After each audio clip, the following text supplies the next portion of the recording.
আলহামদুলিল্লাহ, আমরা সকলেই জানি পবিত্র রমজান মাস বছরের 12 মাসের মধ্যে শ্রেষ্ঠ মাস। এই রমজান মাসের দিনগুলোকে 3 ভাগে ভাগ করা হয়। প্রথম 10 দিনকে রহমত, দ্বিতীয় 10কে মাগফিরাত এবং শেষ দশককে বলা হয় নাজাত বা ইতকুম মিনান নার। শেষ দশক অত্যন্ত দামি। বিশ্বনবী মুহাম্মদ সাল্লাল্লাহু আলাইহি ওয়াসাল্লাম যখন রমজান মাসে শেষ দশকে রোজা রাখতেন তখন ইবাদতের পরিমাণ অনেক বাড়িয়ে দিতেন। হযরত আয়েশা সিদ্দিকা রাদিয়াল্লাহু আনহা বলেন, ইযা দাখালাল আশারু, যখন রমজান মাসের শেষ দশক প্রবেশ করে, আহিয়াল লাইলা, আল্লাহ রসুল রাত জেগে জেগে ইবাদত করতেন। ওয়া আইকাযা আহলাহু, এবং নিজের পরিবারের সদস্যদেরকে ঘুম থেকে জাগিয়ে দিতেন। ওয়া শাদ্দা মিরাজাহু, এবং তিনি সর্বোচ্চ প্রস্তুতি নিয়ে এই দশকের মধ্যে ইবাদতের জন্য তিনি শ্রম দিতেন, সময় ব্যয় করতেন। আলহামদুলিল্লাহ, এই শেষ দশকে আমরা বিভিন্ন ইবাদতের মাধ্যমে সময় ব্যয় করছি। এই শেষ দশকের মধ্যে আমাদের ইবাদত যে পরিমাণ হওয়া দরকার তুলনামূলক কম হয়ে যাচ্ছে।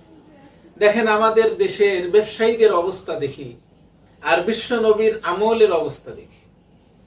আমাদের দেশে যারা ব্যবসা করে, বিশেষ করে যাদের পণ্য জুতা স্যান্ডেল, যাদের পণ্য 3 পিস, যাদের পণ্য প্রসাধনের মাল অথবা মুদি বাজার, তারা সারা বছরের থেকে রমজান মাসে বেশি ব্যবসা করে। আর আল্লাহ রসুল রমজান মাসে বেশি ইবাদত করতেন এবং রমজান মাসে প্রথম দশকের তুলনায় দ্বিতীয় দশকে বেশি ব্যবসা করে। আল্লাহ রসুল প্রথম দশকে ইবাদত করতেন, তার থেকে বেশি ইবাদত করতেন দ্বিতীয় দশকে। আর যারা ব্যবসা করে তারা রমজানের শেষ দশকে এত বেশি ব্যবসা করে যে তাদের অবস্থা তো এমন হয়ে যায়, রাত 12টা-1টা পর্যন্ত ব্যবসা করে। এরপরে দোকানে ব্যবসা বন্ধ করার পরে দোকান গোছাতে গোছাতে আরো রাত হয়ে যায়। বাড়িতে পৌঁছানোর পরে সেহরি খাওয়ার পরেই ফজরের আজানের ওয়াক্ত হয়ে যায়। কেউ তো বাড়িতেই নামাজ পড়ে ঘুমায়, অথবা কেউ মসজিদে গিয়ে সালাত আদায় করে। যাই হোক, রাত্রে ঘুমানোর কোনো সুযোগ তাদের আর থাকে না। তো রমজান মাসের শেষ দশকে তারা ব্যবসার জন্য সারা রাত জেগে থাকে।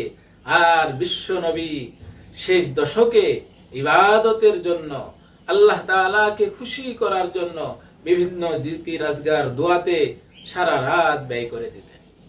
আমরা নবীর উম্মত, এজন্য আমাদের শেষ দশকে বেশি থেকে বেশি ইবাদত করা। বিশেষ করে শেষ দশকের মধ্যে একটি মহিমান্বিত রাত আছে, যেটাকে আমরা লাইলাতুল কদর বলি।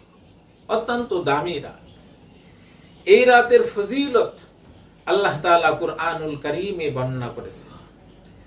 এই বর্ণনার জন্য আল্লাহ তাআলা যেই খাম বা প্যাকেট আল্লাহ তাআলা প্রেরণ করেছেন, বর্ণনা লিখিতভাবে আল্লাহ তাআলা কুরআনে দিয়েছেন একটা প্যাকেটের মাধ্যমে, যেই প্যাকেটের মূল্য এত যে সারা বিশ্বের সকল মানুষ মিলে সেই প্যাকেট তৈরি করতে পারবে না, এত মূল্য। সেই প্যাকেটের নাম সূরাতুল কদর। আমরা জানি কুরআনুল কারীমে যে 114 সূরা আছে, তার ভিতরে 97 নং সূরার নাম হলো সূরাতুল কদর। এই সূরা নাজিল হওয়ার প্রেক্ষাপট এমন ছিল, ইবনে আবি হাতিম রাদিয়াল্লাহু আনহু বর্ণনা করেন, বিশ্বনবী মুহাম্মদ সাল্লাল্লাহু আলাইহি ওয়াসাল্লাম বনি ইসরাইলের এক ব্যক্তির আমল আলোচনা করতে গিয়ে বললেন যে সে ধারাবাহিকভাবে লাগাতার 1000 মাস যুদ্ধের ময়দানে সে নিজের শক্তি দিয়ে যুদ্ধ করে গেছে। এই আলোচনা শোনার পরে নবীর অনেক সাহাবী, নবীর উম্মত, তারা মনে মনে ভাবতেছিলেন, বলতেছিলেন যে হাই, যদি আমরা এত লম্বা হায়াত পেতাম, হয়তো চেষ্টা করে আমরাও এই ফজিলত অর্জন করার চেষ্টা করতাম। কিন্তু উম্মতে মুহাম্মাদের হায়াত তো 60-70 বা 80-90। যখন এভাবে ভাবতেছিলেন, আল্লাহ তাআলা এই সূরা নাজিল করলেন।